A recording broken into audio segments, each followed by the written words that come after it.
हम पर्यावरण की चर्चा हम पहले किए कि पर्यावरण क्या है। तो इसके अंतर्गत आपने देखा समस्त जैविक और अजैविक तत्व इसके अंतर्गत शामिल होते हैं और ये क्या कर रहे हैं, ये मानव के साथ साथ अन्य जीव जंतुओं को भी प्रभावित करते हैं। Relation between constitution and environment,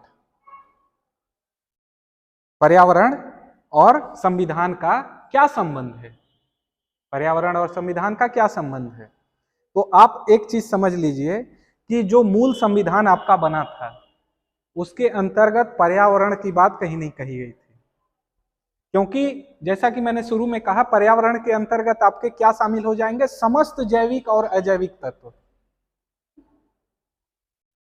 समस्त परिस्थितियां। वो स्पष्ट रूप से इसको मूल संविधान में शामिल नहीं किया गया था। लेकिन जैसा पिछली क्लास में चर्चा किया गया कि 42वें संविधान संशोधन द्वारा आपका फंडामेंटल ड्यूटीज, जिसको कहते हैं मूल कर्तव्य जोड़ा गया। और इसके मूल कर्तव्य आर्टिकल 51A में है ना, इतना तो पता है। इसका जो जी आप देखेंगे, मूल कर्तव्य किससे संबंधित है, नागरिकों से। ये मूल कर्तव्य किसके हैं, नागरिकों के। ये नागरिक का कर्तव्य है कि इन जो 11 कर्तव्य हैं 51A के अंतर्गत उसका पालन करें। तो 51A का क्लॉज जो जी है आपका, उसके अंतर्गत कहा गया है कि समस्त नागरिक जो हैं वो पर्यावरण का संरक्षण एवं संवर्धन करेंगे, पर्यावरण का संरक्षण करेंगे और संवर्धन करेंगे। ये क्या है, संरक्षण मतलब सुरक्षा करना एक तरह से, और संवर्धन मतलब उसके विकास के लिए कार्य करना। बाद में यह भी कहा गया कि पर्यावरण के अंतर्गत आपके क्या आएंगे, वन आएंगे, झील आएंगे, जीव जंतु आएंगे। यह भी कहा गया कि प्राणी मात्र के प्रति दया भाव भी रखना है। जो नागरिक है वो क्या करेगा, वो प्राणी मात्र के प्रति दया भाव रखेगा। ये कहां कहा गया, 51A के जी में। ये जो 42nd जो आपका है अमेंडमेंट कॉन्स्टिट्यूशन का, यहां फंडामेंटल ड्यूटीज तो जोड़ा ही गया, इसके साथ ही डायरेक्टिव प्रिंसिपल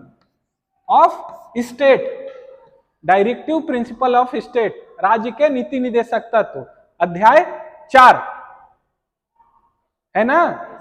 तो अध्याय 4 में यह बात रख दी गई कि उसका जो आर्टिकल 14(8)A जोड़ा गया, यहां नया आर्टिकल जोड़ा गया और यह कहा गया कि राज्य का यह कर्तव्य है कि वह पर्यावरण का संरक्षण करेगा, पर्यावरण का संरक्षण।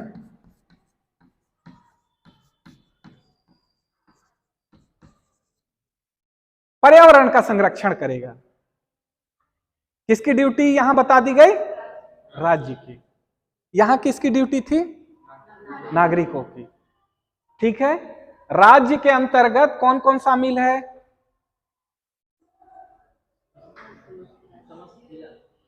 समस्त जिला, ठीक है। लेकिन देखिए भाग 4 के अंतर्गत जो आपका आर्टिकल 36 है उसमें यह कहा गया है राज्य की क्या परिभाषा है। तो वहां यह कहा गया राज्य की वही परिभाषा होगी जो आर्टिकल 12 में होगी। और राज्य की डेफिनेशन आर्टिकल 12 में क्या दी गई है, केंद्र सरकार, राज्य सरकार, विधानमंडल दोनों के, संसद भी, और राज्य के संबंध में यहां का विधानमंडल, और समस्त एक तरह से आप देखेंगे कि ऐसे अधिकारी जो लोकहित को प्रभावित करते हैं, जो राज्य के लोक कार्यों को गवर्न करते हैं, राज्य के कंट्रोल में रहते हैं, एक तरह से ऐसी सारी संस्थाएं राज्य की श्रेणी में आती हैं। तो अगर यहां यह कहा गया है कि पर्यावरण का संरक्षण राज्य करेगा, तो इसका मतलब ये आप मत समझ लीजिएगा कि एमपी राज्य या फिर छत्तीसगढ़ राज्य या फिर यूपी राज्य या फिर केवल केंद्र सरकार। आपको क्या समझना है कि इसके अंतर्गत सारे संस्थान, इवन आपका कॉलेज भी राज्य के डेफिनेशन में आता है। तो इसको भी प्रयास करना है कि पर्यावरण का संरक्षण करना है, उसका संवर्धन करना है। पर्यावरण अगर नुकसान हो रहा तो किस तरह से ये अपने स्तर पे रोक सकता है, उसको करना है। और पर्यावरण को कैसे इनहांस किया जाता है, कैसे उसकी वृद्धि की जा सकती है, यह भी ड्यूटी है आपके कॉलेज की। आप देखेंगे जो एनएसएस का जो रहता है आपका यूनिट कॉलेज में, उसका क्या काम है? एक समाज के लिए सेवा करना। उन सेवाओं में एक महत्वपूर्ण सेवा पर्यावरण की रक्षा करना है, पर्यावरण को इनहांस करना है। और केवल वो एक यूनिट लाइबल नहीं है, आप भी लाइबल हैं, because you are part of this college. समझ रहे हो?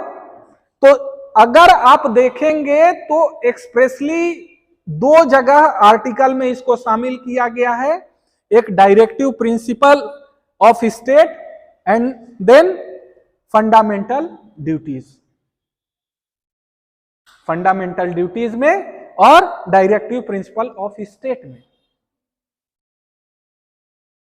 स्पष्ट रूप से। बाकी संविधान में स्पष्ट रूप से, जैसे मैंने शुरू में ही कहा कि स्पष्ट रूप से शामिल नहीं किया गया था।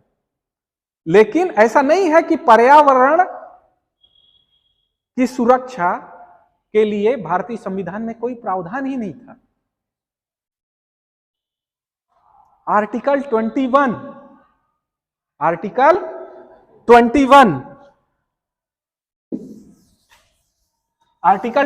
क्या बोलता है? प्राण एवं दैहिक स्वतंत्रता की बात करता है। आर्टिकल 21 क्या बोलता है? किसी भी व्यक्ति को विधि द्वारा स्थापित प्रक्रिया से अन्यथा उसके प्राण एवं दैहिक स्वतंत्रता से अलग नहीं किया जाएगा, विरत नहीं किया जाएगा। मतलब किसी के प्राण एवं दैहिक स्वतंत्रता को आपको छीनना है तो लॉ होना चाहिए, और वो उस लॉ के माध्यम से ही, और वो भी नहीं कि लॉ जो है वो ऐसे ही हो, आर्बिट्रेटरी हो, जस्ट फेयर एंड रीजनेबल होना चाहिए।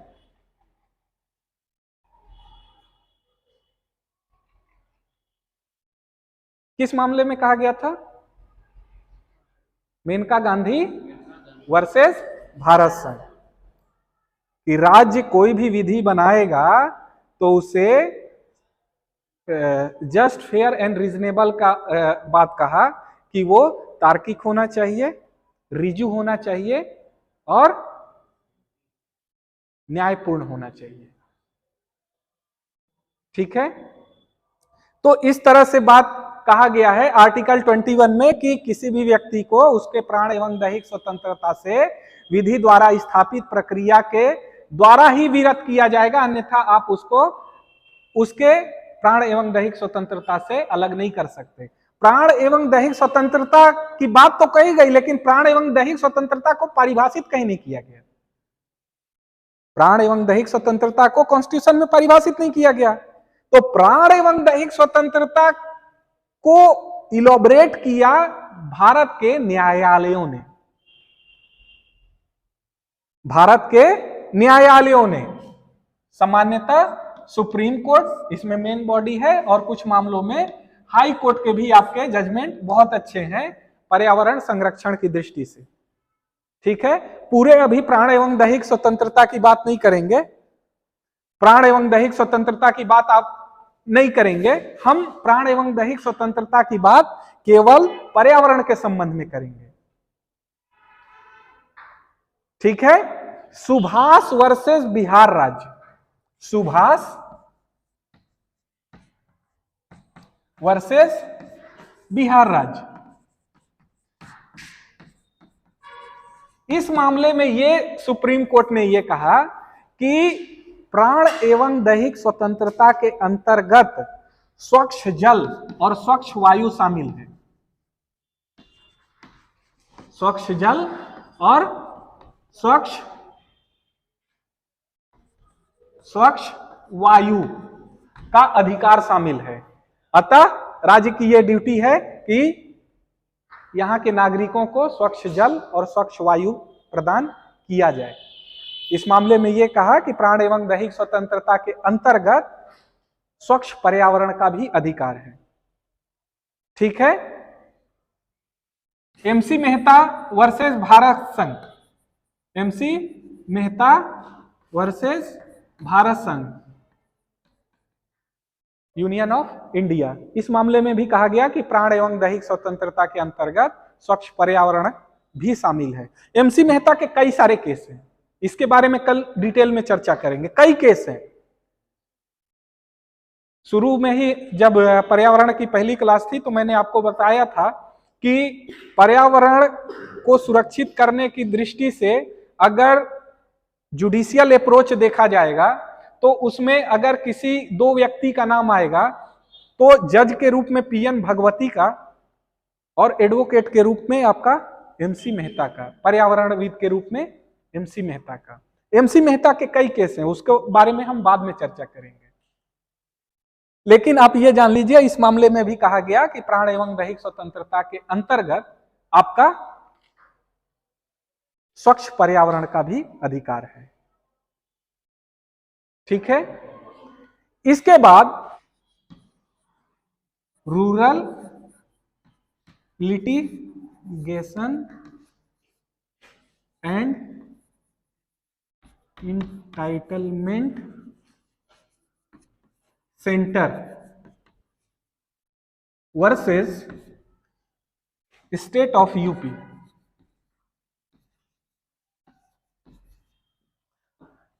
Rural litigation entitlement centre versus state of UP. इस मामले में क्या हुआ कि देहरादून पे कई सारे पहाड़ियों पे खनन का काम किया जा रहा था। चूना फैक्ट्री, समझते हो, चूना का खनन किया जा रहा था उस पहाड़ियों से, और उस खनन के दौरान, अवैध खनन के दौरान क्या हो रहा था? पर्यावरण प्रदूषित हो रहा था।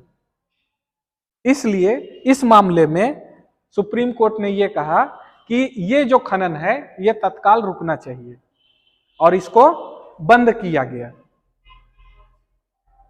ठीक है। ये किस मामले में कहा गया? Rural litigation and entitlement centre versus UP state. Damodar Rao versus municipal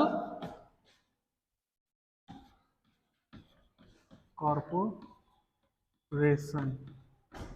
Hyderabad.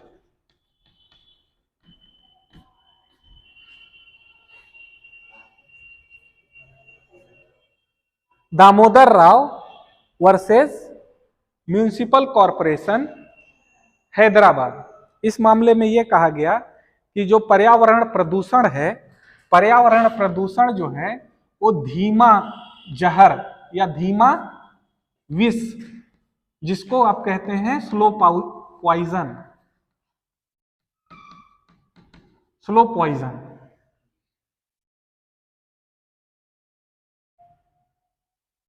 जो अस्वस्थ पर्यावरण है, दूषित पर्यावरण है, वो व्यक्तियों के लिए कैसा है? स्लो पॉइजन के समान है। इसलिए राज्य को चाहिए कि ऐसी व्यवस्था करे कि पर्यावरण का संरक्षण किया जा सके।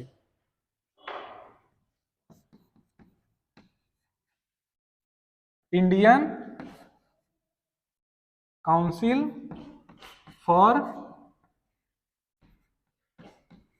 इन्वायरो action versus union of India.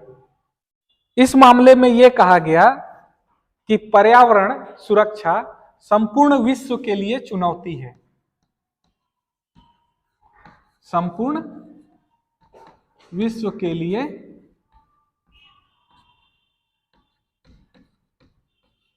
चुनौती है। ठीक है, ये सारे आपके जुडिशियल अप्रोच चल रहे हैं।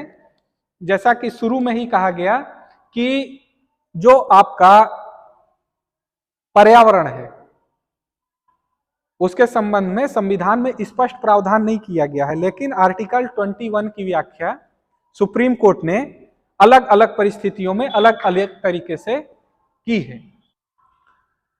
अगला मामला आता है वेल्लोर सिटीजन वेलफेयर फोरम।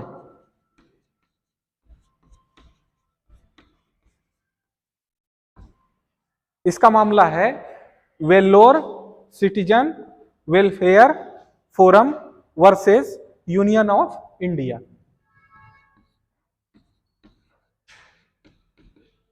इसके अंतर्गत क्या हो रहा था, वेल्लोर शहर में चमड़ा का उत्पादन हो रहा था और चमड़ा का जो प्रोडक्शन हो रहा था उसके दौरान जो चमड़े को साफ करने के लिए पानी का यूज होता है, उस पानी से धोते हैं चमड़े को और उस गंदे पानी को सीधे ही किसमें, नदी में डाल दिया जाता था। ठीक है, तो ये जो प्रक्रिया थी इसके अंतर्गत वहां की नदी दूषित हो रही थी और वहां के स्थानीय निवासियों को दिक्कत हो रही थी। सिंपल सी बात है। तो वो जो दिक्कत थी उसके संबंध में ये केस इस फोरम द्वारा डाला गया। इस फोरम का नाम क्या था, Vellore citizens welfare forum versus union of India. इस मामले में सुप्रीम कोर्ट ने क्या किया कि जो फैक्ट्री चल रही थी, जो चमड़ा उद्योग चल रहा था, उस चमड़ा उद्योग को बंद करने का आदेश दिया। कहा कि पर्यावरण की दृष्टि से यह आवश्यक है कि इस चमड़ा उद्योग को बंद किया जाए ताकि पर्यावरण की संरक्षा हो सके। चलिए,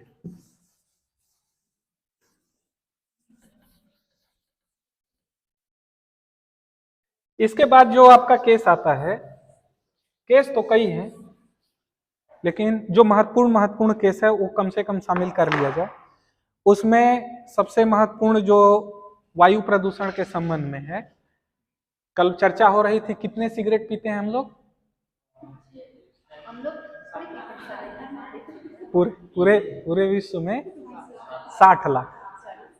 एक दिन में 60 लाख सिगरेट पीते हैं मात्र। ठीक है, तो वो सिगरेट हम कहीं भी पी लेते थे। ठीक है, वो सिगरेट हम कहीं भी पी लेते थे। अब पी सकते हो क्या? क्यों नहीं पी सकते? फाइन हो जाता है। ठीक है, क्यों हो जाता है? इस केस के कारण, मुरली देवड़ा वर्सेस भारत संघ। इस मामले में सुप्रीम कोर्ट ने यह कहा कि किसी भी सार्वजनिक स्थल पे धूम्रपान को प्रतिबंधित किया जाना चाहिए, क्योंकि धूम्रपान करने वाला ही केवल अफेक्टेड नहीं होता बल्कि उसके दायरे में जितने लोग होते हैं वो सारे अफेक्टेड होते हैं। अब हो क्या रहा है, ये इसके अंतर्गत दो आर्टिकल जो कहता है कि प्राण एवं दैहिक स्वतंत्रता की बात करता है। प्राण एवं दैहिक स्वतंत्रता आर्टिकल 21 बात करता है। तो यहां दो व्यक्तियों के प्राण एवं दैहिक स्वतंत्रता की बात की जाएगी। कौन? एक जो पी रहा है और जो सूंघ रहा है। ठीक है, पी रहा है भैया, उसको खाने पीने का अधिकार है, वो भी तो प्राण एवं दैहिक स्वतंत्रता में आएगा। और ये जो सूंघ रहा है वो, उसको श्वास लेने का अधिकार है। और कैसा श्वास लेने का अधिकार है? फ्रेश एयर, शुद्ध हवा।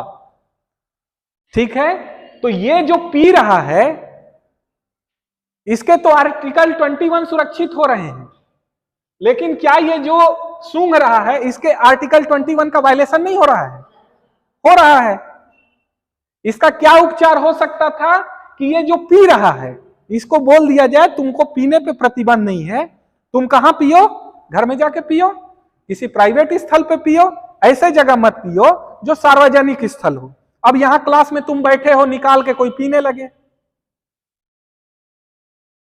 ये तो सार्वजनिक स्थल है ना, यहां पी सकते हो क्या? क्यों नहीं पी सकते हो? कैसे प्रतिबंधित है? मुरली देवड़ा वर्सेस भारत संघ, वहां नहीं बोला होता ना तो भी नहीं पीने देते, समझ रहे हो ना? इतनी क्षमता है कि उठा के भगा देते, ठीक है। लेकिन आपको यह जानना चाहिए कि सार्वजनिक स्थलों पे आप धूम्रपान क्यों नहीं कर सकते, इसके संबंध में बहुत महत्वपूर्ण निर्णय है।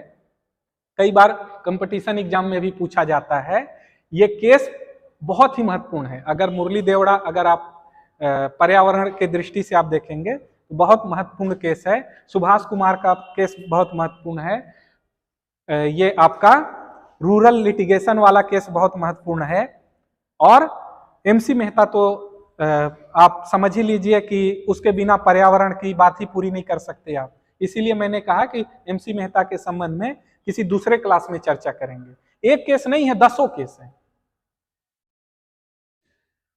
इसीलिए एमसी मेहता का मैंने आज एक भी केस आपको नहीं लिखवाया, उसके लिए हम अलग क्लास में चर्चा कर लेंगे। 10 केस है, कानपुर का भी मामला है, दिल्ली का भी मामला है, आगरा का भी मामला है। जहां इन्वायरमेंट का वायलेशन होता था वहीं एक केस एमसी मेहता की तरफ से लगा दिया जाता था। बहुत अच्छे पर्यावरणविद थे, ठीक है। तो ये मुरली देवड़ा वर्सेस भारत संघ के मामले में यह कहा गया कि किसी भी सार्वजनिक स्थल पे धूम्रपान प्रतिबंधित किया जाता है, धूम्रपान आप नहीं कर सकते। केवल आप ये कह सकते हैं कि अगर ये मामला नहीं होता तो उसके पहले आप जगह जगह पे देख भी रहे थे, मैंने खुद देखा है कि धूम्रपान सार्वजनिक स्थलों पे किया जाता था, अभी भी किया जाता है लेकिन अब बहुत कम हो गया है, ऐसा नहीं है। हाँ, गेट के अंदर नहीं उड़ रहा है ना। सार्वजनिक स्थल सिनेमा घर, सार्वजनिक स्थल विद्यालय, अस्पताल, बस हो गया, ट्रेन हो गया। एक मेरा मित्र था, वो हम दोनों ट्रेन में जा रहे थे, तो बिलासपुर जा रहे थे उस समय। तो वो क्या किया कि बस सिगरेट जलाया और पीने लगा। उस समय सिगरेट 2 रुपए की थी, आज के 15-15 साल पहले, अभी शायद महंगा हो गई होगी। मुझे रेट इसलिए मालूम है, मुझे रेट इसलिए मालूम है क्योंकि वो आने के बाद उसने ये कहा कि मुझे ये वाली सिगरेट 202 रुपए की पड़ गई। 200 रुपए फाइन और 2 रुपए सिगरेट का कीमत, तो इसलिए याद है, ठीक है। तो क्योंकि अब सार्वजनिक स्थल में आपका रेलवे प्लेटफॉर्म भी आता है, रेलवे भी आता है। तो कहने का तात्पर्य यह है कि मुरली देवड़ा बहुत महत्वपूर्ण केस है, इसको आप ध्यान में रखिएगा। अब बात यह होती है कि जैसे कि यहां बात हो रही थी आर्टिकल 21 की, एक का अधिकार है, एक दोनों का अधिकार है, बस ये दोनों अधिकार एक दूसरे को क्लैश न करें, इसलिए व्यवस्था बना दी गई कि आपका ये जो अधिकार है वो नियंत्रित अधिकार है। और ऐसा नहीं है कि ये केवल इसी मामले में हुआ, केवल इसी मामले में नहीं हुआ। जब जब राइट होंगे, केवल राइट आपका तो नहीं है, केवल राइट व्यक्तिगत भी होता है, सामाजिक भी होता है। जब अधिकार की बात होती है तो इंडिविजुअल राइट भी होता है, सोशल राइट भी होता है। यहां पे सोशल राइट को प्रिवेल किया गया, ओवरराइड इफेक्ट दिया गया सोशल राइट को, क्योंकि समाज के लोगों को सुरक्षा देना कर्तव्य था आपका। जो अगला मामला है वो इसी तरह से दो अधिकारों के बीच का तनाव आप देखेंगे। Abhilash textile, Abhilash textile versus Rajkot municipal corporation. Abhilash textile versus Rajkot municipal corporation. याद रखने के लिए आपको यह चीज याद रख लेना है, टेक्सटाइल, तो आप यह समझ में आएगा कि यह टेक्सटाइल से संबंधित मामला है। टेक्सटाइल क्या होता है? कपड़े। इसमें कपड़े बनाने की फैक्ट्री थी, 700 से ज्यादा फैक्ट्री थी राजकोट में। आपको तो पता होगा कि सबसे ज्यादा कपड़ों का निर्माण गुजरात में होता है, ठीक है। राजकोट में लगभग 700 से ज्यादा फैक्ट्रियां थी कपड़े बनाने की, और वो फैक्ट्रियां कपड़ों को जब वॉश करती थी या फिर अन्य क्रियाओं में अपने उसके पानी का यूज करती थी, तो वो दूषित पानी को नदी में उड़ेल देती थी, ठीक है।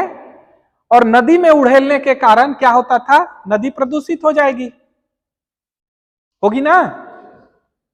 अब ऐसे मामलों में मामला जब कोर्ट में पहुंचा तो वहां क्या कहा गया? इसने ये कहा कि मुझे जो है व्यापार का अधिकार है। किसका है कि नहीं? कहीं कहां है?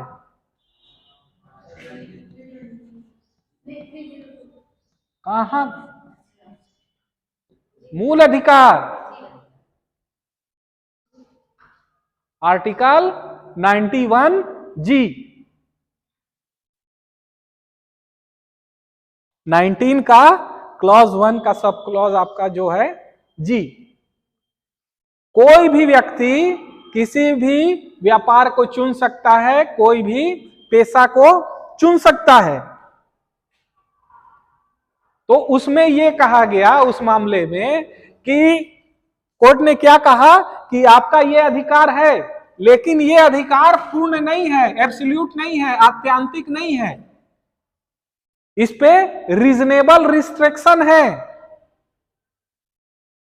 इस पे प्रतिबंध है, तार्किक प्रतिबंध है। रीजनेबल रिस्ट्रिक्शन है, तार्किक प्रतिबंध है। ऐसा नहीं है कि व्यापार करने का अधिकार है तो कुछ भी व्यापार कर लो। व्यापार करने का अधिकार है ना आपको। दारू का व्यापार कर सकते हो क्या? गांजा का, ड्रग का व्यापार ही तो है, क्यों नहीं कर सकते हो? रीजनेबल रिस्ट्रिक्शन, जिसमें राज्य को एकाधिकार है, लोक स्वास्थ्य के दृष्टि से अपव्यय है, ट्रेनिंग की जरूरत है, तकनीकी कौशल की जरूरत है, उस व्यापार को आप नहीं कर सकते अगर आप तकनीकी रूप से कौशल नहीं है। डॉक्टर जो है एक पेशा है, पेशा है, पेशे को चुनने का अधिकार है, सबको है। मेरा पेट फाड़ोगे क्या? पेट में दर्द रहेगा तो ठीक कर दे, क्यों? क्योंकि तकनीकी रूप से आप उतनी स्किल नहीं है। कौन है? डॉक्टर है। क्यों है? क्योंकि उसने उस प्रक्रिया को किया है, उस योग्यता को धारण करता है। आप मेरे से ऑपरेशन करवा लोगे क्या? नहीं, मैं YouTube में देख के अच्छा कर दूंगा। करवा लोगे? नहीं करवाओगे। क्यों नहीं करवाओगे? उपाधि नहीं है मेरे पास, तकनीक नहीं है, और जो तकनीक को गवर्नमेंट मान्यता प्रदान करता है। किसी डॉक्टर से केस लड़वा लोगे क्या? बहुत अच्छा डॉक्टर, मतलब देश का सबसे बड़ा डॉक्टर रहे, उससे अपने जमीन जायदाद का केस लड़वा लोगे? बेल करवा लोगे? नहीं दोगे केस उसको? दे देगा। नहीं, मेरा यह कहना है, अगर आपको कोई लीगल इशू हुआ तो आप उसके पास पहुंचोगे क्या? वो चाहेगा तो आपकी रक्षा कर पाएगा क्या? क्या वो वकालत के पेशे में उतर सकता है जो बहुत अच्छा डॉक्टर है? नहीं, क्योंकि वो इस पेशे की तकनीकी योग्यता नहीं रखता है। समझ रहे हो क्या दिक्कत हो रहा है? ये आपका अधिकार पूर्ण नहीं है, इस पे रीजनेबल रिस्ट्रिक्शन है, और ये रिस्ट्रिक्शन स्टेट द्वारा लगाए जा सकते हैं। जब पर्यावरण को आप प्रदूषित कर रहे हैं तो ये नहीं कह सकते हैं कि हमें व्यापार का अधिकार है और व्यापार के अधिकार के अंतर्गत हमारे प्रदूषण करने का भी आपको अधिकार मिल जाएगा, ऐसा नहीं है, नहीं है। एक मामला था इनरी ध्वनि प्रदूषण, इनरी ध्वनि प्रदूषण। इस मामले में एक इंजीनियर थे, वो सुप्रीम कोर्ट जाते हैं और पीआईएल लगाते हैं। बहुत महत्वपूर्ण मामला है, 2005 का है।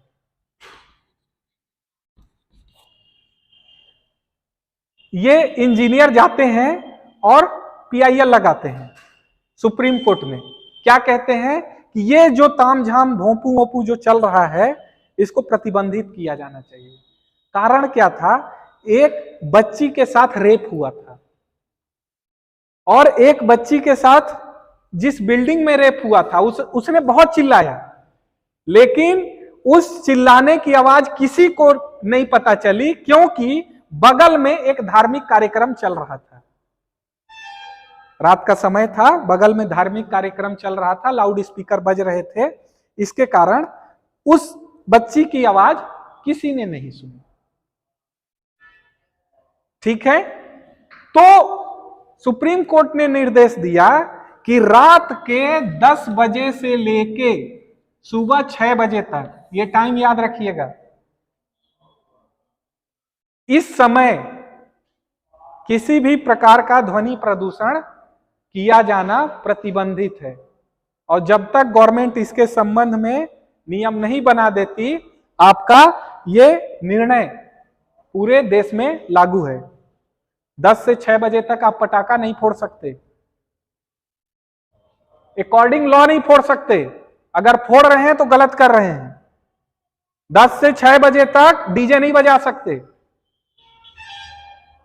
10 से 6 बजे तक कोई ऐसा काम नहीं कर सकते जिससे नॉइस पॉल्यूशन होता हो, क्योंकि स्वच्छ पर्यावरण में ये आपका आता है। ध्वनि प्रदूषण स्वच्छ पर्यावरण को वायलेट करती है, उसका अतिक्रमण करती है। समझ में आ रहा है? वहां ये मामला है। ठीक है, फिर एक मामला आ जाता है church of God in India, KKR Majestic society. Majestic society, इस सोसाइटी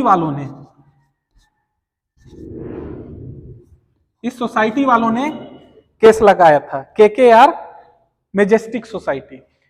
इन्होंने क्या कहा कि ये जो चर्च है, चर्च के कारण नॉइस पोल्यूशन हो रहा है, बहुत धूमधाम से यहां मतलब डीजे उजे सब चल रहा है, पूरा धार्मिक कार्यक्रम चल रहा है और फुल नॉइस पोल्यूशन पूरे सोसाइटी में हो रहा है। इनका यह कहना था कि हमारे सोसाइटी में कई सारे लोग रहते हैं जिनको इस नॉइस से दिक्कत हो रही है। तब इन्होंने ये पक्ष लिया कि जो हम नॉइस पोल्यूशन कर रहे हैं वो हमारी धार्मिक परंपरा का अंग है, धार्मिक स्वतंत्रता में हमारा ये शामिल है कृत्य। आप धार्मिक क्रियाकलाप अपने धर्म के अनुसार करने के लिए स्वतंत्र हैं, है ना? कोई भी धर्म को आप मान सकते हैं और धार्मिक क्रियाकलाप आप कर सकते हैं, ठीक है? तो इन्होंने ये कहा कि ये धार्मिक क्रियाकलाप का अंग है और इसलिए ये धार्मिक स्वतंत्रता का भाग है और इसलिए हम ये कार्रवाई कर सकते हैं। कर सकते हैं कि नहीं कर सकते? कर सकते हैं।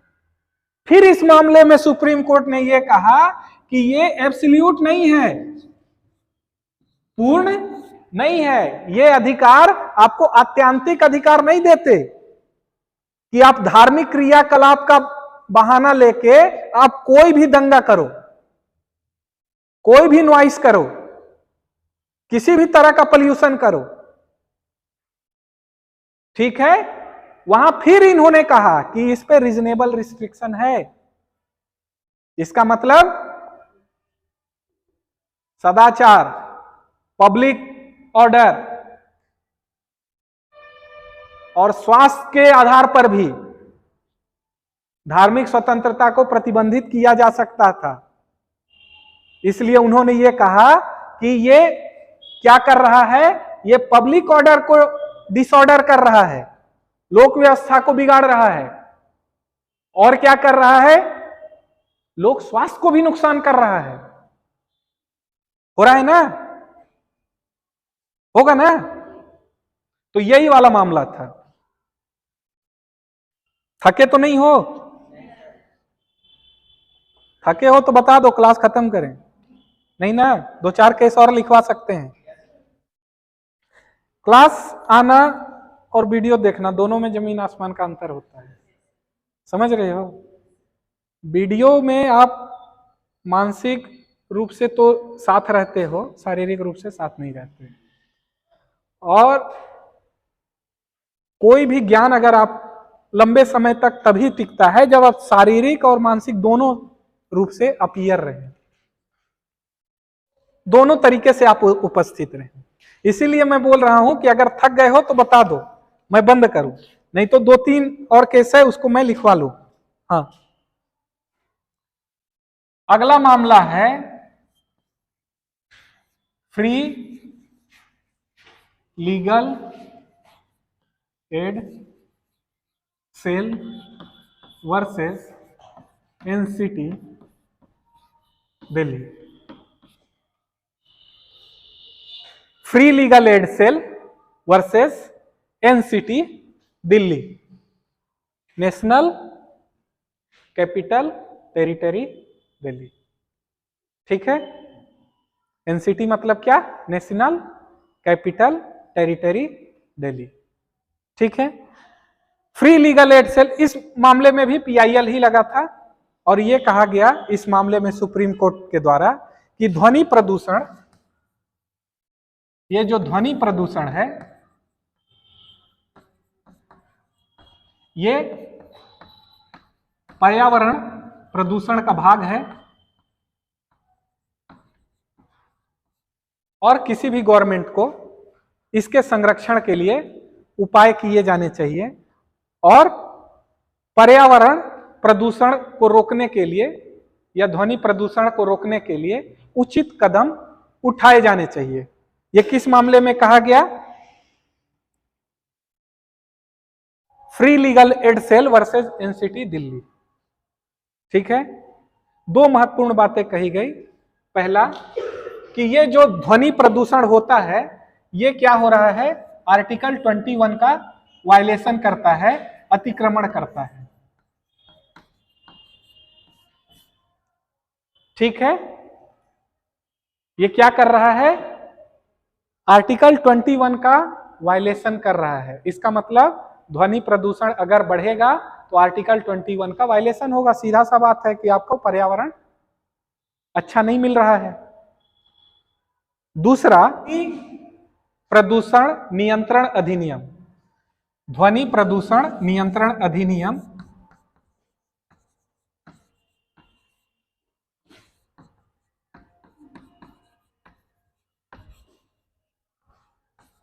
2000 का एक्ट है।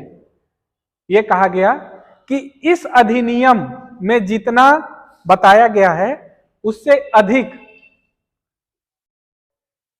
ध्वनि आप यूज नहीं कर सकते हैं। इस सीमा से ज्यादा ध्वनि उत्पादित ना हो, इसका प्रयास किया जाना चाहिए। ठीक है, इस सीमा का, इस अधिनियम का सख्ती से पालन किया जाए। कोई भी व्यक्ति ध्वनि प्रदूषण अधिनियम के अंतर्गत जो निर्धारित सीमा है, उस सीमा से ज्यादा ध्वनि प्रदूषण नहीं कर सकता। क्या हो गया?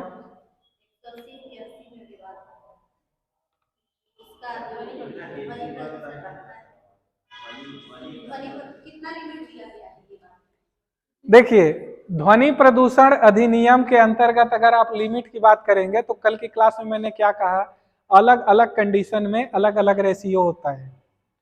आवास के लिए अलग है और फैक्ट्री के लिए अलग है।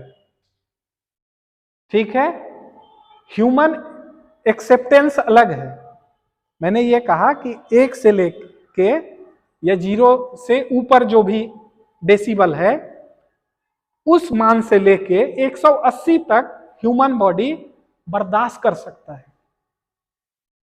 ठीक है, बर्दाश्त करना मतलब ये नहीं होता कि क्या कहलाता है 180 ही दिया जाए। कंटिन्यू 180 दोगे तो बहरापन आ जाएगा। मैं जो बोल रहा हूं वो सामान्यतः 10 से 20 डेसिबल के आसपास होगा मेरी आवाज। मेरा अंदाजा ये है कि जो सामान्यतः, क्योंकि घर के अंतर्गत जो आवासीय कॉलोनी है उसके अंतर्गत स्टैंडर्ड पैमाना 40 डेसिबल का है। ठीक है, अब ये जो बाहर से जो माइक बज रहा है ये 10 डेसिबल का नहीं है। ये हो सकता है कि 50 हो, 100 हो जो आपको सुनाई दे रहा है, या उससे ज्यादा हो सकता है। ठीक है, ध्वनि प्रदूषण अधिनियम के अंतर्गत केवल यह नहीं कहा गया है कि आप इतनी सीमा का, यह भी कहा गया है कि आप आवासीय कॉलोनी में हॉर्न का प्रयोग नहीं करेंगे। आवासीय कॉलोनी जो होता है जिसमें लोग रहते हैं वहां हॉर्न का प्रयोग नहीं करेंगे। देखते हैं ना, जो बच्चे लोग जाते हैं धूम धूम गाड़ी चलाते, टाइम टाइम बजाते, वो नहीं करना है, वो प्रतिबंधित है। ठीक है, अति आवश्यक परिस्थितियों में ही आप हॉर्न आवासीय कॉलोनी में बजा सकते हैं। इसीलिए आप देखेंगे खासकर बड़े बड़े जो घर होते हैं और बड़े अधिकारियों के जो घर होते हैं उनके बाहर एक बोर्ड लगा रहता है ऐसा करके भोंपू का, और ऐसा क्रॉस लगा रहता है ना। उसका क्या मीनिंग है कि यहाँ नॉइस पोल्यूशन प्रतिबंधित है, हॉर्न नहीं बजा सकते। कुछ जगह ऐसे रहेगा, ऐसे करके ये ऐसा भोंपू टाइप से रहेगा और ये ऐसा रहेगा। ठीक है, और कुछ जगह ऐसा रहेगा, ऐसा करके ऐसा ऐसा ऐसा ऐसा ऐसा ऐसा और फिर ऐसा काटा रहेगा। इसका मतलब क्या है कि आप यहां ध्वनि प्रदूषण नहीं कर सकते, सामान्यतः हॉर्न नहीं बजा सकते। उसका मीनिंग ये है। ठीक है, लागू होता है।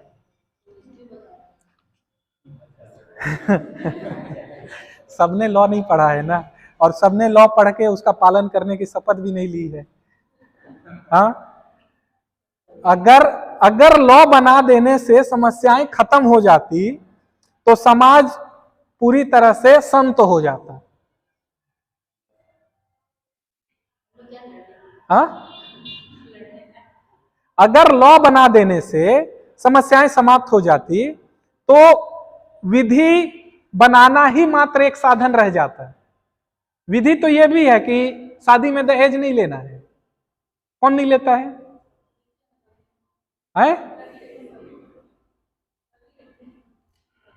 एकदम गर्व से लेते हैं और गर्व से देते भी हैं। कुछ लोग कष्ट से देते हैं, अधिकांश लोग कष्ट से देते हैं, लेकिन कुछ लोग गर्व से भी देते हैं। और लेने में तो कोई शर्म है नहीं, लेने में तो फुल गर्व से लेते हैं कि हमारा लड़का 50 लाख का बिका है, मतलब उसकी वैल्यू 50 लाख रुपए की है। इसका मतलब हमने अपने लड़के को ऐसा बनाया कि वो 50 लाख का हो गया। ठीक है। अच्छा, दहेज प्रथा के लिए केवल वर पक्ष दोषी हो ऐसा नहीं है, मुझे लगता है वर पक्ष से ज्यादा वधु पक्ष दोषी। कारण क्या है कि बेटी का शादी करना है, किससे शादी करना है? इंजीनियर चाहिए, लड़का डॉक्टर होना चाहिए, लड़का वकील होना चाहिए। नहीं, वकीलों की तो शादी नहीं होती, वकीलों से कोई जल्दी शादी नहीं करता, वो फिर पता करते हैं कि मतलब कितना कमाता है। हाँ, तो दिक्कत कहां हो रही है? आपकी उम्मीदें, आपकी लड़की भले 10वीं फेल है, लड़का आपको एमबीबीएस चाहिए। आपकी लड़की कुछ नहीं करती, चल जाएगा, लड़का आपको नौकरी वाला चाहिए। अब लड़का नौकरी वाला है तो वो भी तो चाहेगा कि भैया हमको हमारा परिवार चलाना है, तो हमको भी नौकरी वाली लड़की चाहिए। तो तुमको नौकरी नहीं करना है, तुमको लड़के के नौकरी पे जीना है, और जब वो रात को थक के आएगा तो पूरी समस्याएं बतानी है, क्योंकि तुमने पीएचडी तो घर की समस्याओं में की है ना, सब्जेक्ट में थोड़ी की है। तो बेहतर क्या है कि खुद सक्षम बन जाओ। अगर खुद सक्षम बन गए तो समस्या का समाधान हो गया, और खुद सक्षम नहीं हो तो केवल आलोचना कर सकते हो, और आलोचना करने से आपको सफलता कभी नहीं मिलेगी। सफलता केवल संघर्ष करने से मिलेगी। ठीक है, अगर आप सक्षम हो, मजबूत हो, तो आपके साथ कई सारे अच्छे इंसिडेंट होंगे, कई अच्छे अच्छे लोग मिलेंगे, कई लोग हालचाल पूछेंगे। और आप असक्षम हो और कमजोर हो तो कोई आपसे मिलना भी नहीं चाहेगा, धीरे से निकल जाएगा कि कहीं 10 रुपया ना मांग ले। समझ रहे हो क्या रहा है कि असक्षम लोगों को केवल बहाना और आलोचना ही एकमात्र हथियार है। इसलिए ये मान लो कि जो आलोचना कर रहा है, जो बहाना कर रहा है, वो कभी सफल हो नहीं सकता। ये बहुत खराब आदत है, आप लोग अगर पाल के रखे हो तो इसको दूर भगा लो। अच्छी आदत क्या है?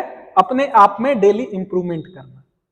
अगर आप ये कर रहे हो तो आप बहुत आगे जाओगे। मैं ये नहीं कहता कि यहां जितने लोग हैं सब सफल हो जाएंगे, लेकिन ये गुड जो हैबिट होती है, ये जो होती है, ये आपको कुछ तो जन्मजात होती है, परिवार से मिलता है, और कुछ आप उसको बनाते हैं। अगर जन्मजात नहीं मिला तो बाद में आप सुधार लीजिए। पीछे आपने क्या किया वो मैटर नहीं करता, यहां से आप क्या कर रहे हैं वो मैटर करता है। ठीक है, पीछे आप कितने कमजोर थे पढ़ने में ये मैटर नहीं करता, पीछे आप कितने होशियार थे ये भी मैटर नहीं करता, आज कितना मेहनत करना आप चालू कर रहे हैं ये मैटर करता है। आज से आने वाले 5 साल आप कितना मेहनत करेंगे ये आपका फ्यूचर डिसाइड कर देगा। समझ रहे हो? MV Muralidhar versus Karnataka industrial area development board. यह मामला क्या था? यह मामला है आपका मेट्रो ट्रेन का मामला। आप केवल अगर ये नाम याद नहीं रख सकते तो एग्जाम में आप लिख सकते हैं मेट्रो ट्रेन का मामला। ठीक है, जैसे कई सारे ऐसे मामले होते हैं जो कि आपको सब्जेक्ट से लोग समझ जाते हैं कि आप ये मामले को बताना चाहते हो। ठीक है, तो आपको अगर ये नाम याद नहीं हो रहा है, MV Muralidhar versus Karnataka industrial area development board, तो आप ये कह सकते हैं, आप ये कर सकते हैं कि आप मेट्रो ट्रेन का मामला आप लिख दीजिए तो सफिशिएंट है। अगर लिख सकते हैं तो लिखिए, नहीं तो मेट्रो ट्रेन का मामला। इस मामले में क्या हुआ था कि याचिकाकर्ता ने यह कहा कि मेट्रो ट्रेन के कारण पर्यावरण प्रदूषित हो रहा है, या मेट्रो ट्रेन एक उद्योग है, इसको बंद किया जाना चाहिए, इससे पर्यावरण को नुकसान हो रहा है। अब आप ये चीज समझिए, मेट्रो ट्रेन वर्तमान जीवन की जरूरत है। ऐसा नहीं है कि पर्यावरण को कोई नुकसान कर रहा है तो बस उसी आधार पे उस चीज को बंद कर दिया जाए। मेट्रो ट्रेन वर्तमान समाज की अब बेसिक नीड में शामिल होते जा रहा है। इस तरह से वो मेट्रो ट्रेन कहीं ना कहीं आर्टिकल 21 के अंतर्गत प्राण एवं दैहिक स्वतंत्रता के राइट में आएगा आपका उसका यूज। जैसे आज के 50 साल पहले बिजली आपके फंडामेंटल राइट में नहीं थी, लीगल राइट नहीं था बिजली का आपको, मतलब कोई ये नहीं कह सकता था कि आर्टिकल 21 के अंतर्गत आपको बिजली का अधिकार है, लेकिन वर्तमान में है। इंटरनेट का अधिकार आज के 10 साल पहले नहीं था आपको आर्टिकल 21 में, लेकिन जिस तरह से सिनेरियो चेंज हो रहा है उसके अंतर्गत आर्टिकल 21 के अंतर्गत आपको इंटरनेट का भी अधिकार शामिल है। ठीक है, तो इस मामले में याचिकाकर्ता ने यह कहा कि मेट्रो ट्रेन की जो प्रोजेक्ट है वो बंद किया जाना चाहिए। इस मामले में सुप्रीम कोर्ट ने यह कहा कि मेट्रो ट्रेन उद्योग नहीं है, मेट्रो ट्रेन उद्योग नहीं है। ठीक है, दूसरा, पर्यावरण प्रदूषित नहीं कर रहा, पर्यावरण प्रदूषण नहीं कर रहा। मेट्रो ट्रेन आपने देखा होगा, चढ़ा होगा शायद एक आध लोगों ने दिल्ली में, तो उसमें क्या होता है कि नॉइस पोल्यूशन बहुत ज्यादा नहीं है, आती है और चली जाती है, और वर्तमान समय में इलेक्ट्रिक के माध्यम से चलती है। सुप्रीम कोर्ट ने ये दो फैक्ट रखे कि ये उद्योग नहीं है, पर्यावरण प्रदूषण नहीं होता है, आपको इस मामले में राहत नहीं दी जा सकती है, मेट्रो का काम चलता रहेगा।